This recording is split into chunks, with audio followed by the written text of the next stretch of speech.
பண்டிகை கால மின் துண்டிப்பு தொடர்பில் வெளியான அறிவிப்பு. மகிந்தவிற்கு மற்றொரு முக்கிய பொறுப்பு. இறுதி தீர்மானத்திற்காக காத்திருக்கும் உறுப்பினர்கள். கொழும்பு உட்பட மேல் மாகாணத்தை அச்சுறுத்தும் மர்ம கும்பல்.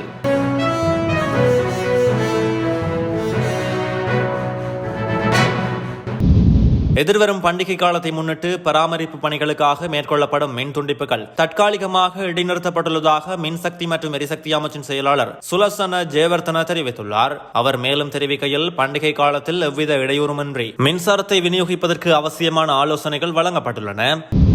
எதிர்வரும் ஜனாதிபதி தேர்தலில் ஸ்ரீலங்கா பொதுஜன பெரமுனவின் வேட்பாளர் தொடர்பில் தீர்மானம் எடுத்து அதனை அறிவிக்கும் பொறுப்பு அந்த கட்சியின் தலைவர் மஹிந்த ராஜபக்சவிடம் ஒப்படைக்கப்பட்டுள்ளது. நேற்று நடைபெற்ற ஸ்ரீலங்கா பொதுஜன பெரமுனவின் அரசியல் குழு கூட்டத்தில் இந்த தீர்மானம் எட்டப்பட்டதாக நாடாளுமன்ற உறுப்பினர் ரோகித அபேகுணவர்தன தெரிவித்துள்ளார்.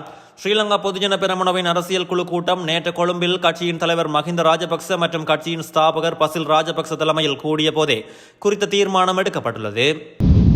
மேல் மாகாணத்தில் பாதாள உலக குழுக்களை கட்டுப்படுத்தும் நடவடிக்கைகளுக்கு கைத்துப்பாக்கிகள் கொண்ட விசேட போலீஸ் மோட்டார் சைக்கிள் பிரிவு களமிறங்க உள்ளது.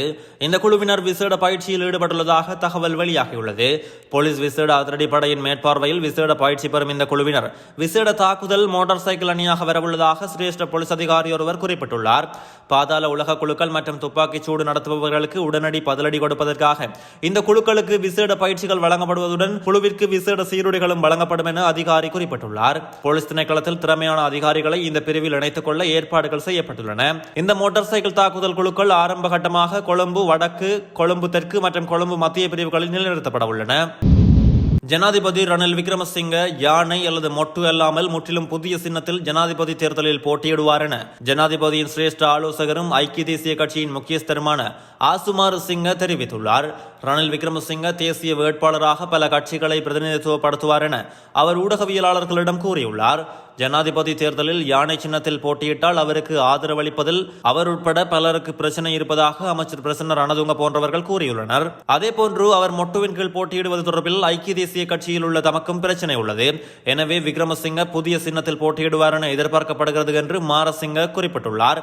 அடுத்த ஜனாதிபதி தேர்தலில் 80% அதிகமாக ஐக்கிய மக்கள் சக்தியினர் ரணிலுக்கு ஆதரவளிப்பதாக அவர் கூறியுள்ளார். ஐக்கிய மக்கள் சக்தியும் ஐக்கிய தேசிய கட்சியும் ஒன்றிணைய வேண்டும் என நாடாளுமன்ற உறுப்பினர் தலதா அத்துக்கோரள முன்வைத்துள்ள பிரேரணையை நாங்கள் வரவேற்கிறோம் என்றும் மாரசிங்க குறிப்பிட்டுள்ளார். சுவிட்சர்லாந்திலிருந்து யாழ்ப்பாணத்திற்கு வந்த ஒருவர் குளியலறையில் விழுந்து உயிரிழந்துள்ளார். பாலசிங்கம் உதயகுமார் என்ற 55 வயதுடையவரே இவ்வாறு உயிரிழந்துள்ளதாக தெரிவிக்கப்படுகிறது. இந்த சம்பவம் குறித்து மேலும் தெரிய வருகையில், குறித்த நபர் சுவிஸிலிருந்து நவாலி தெற்கு மானிப்பாய் பகுதியில் உள்ள அவரின் தாயார் வீட்டுக்கு வந்துள்ளார்.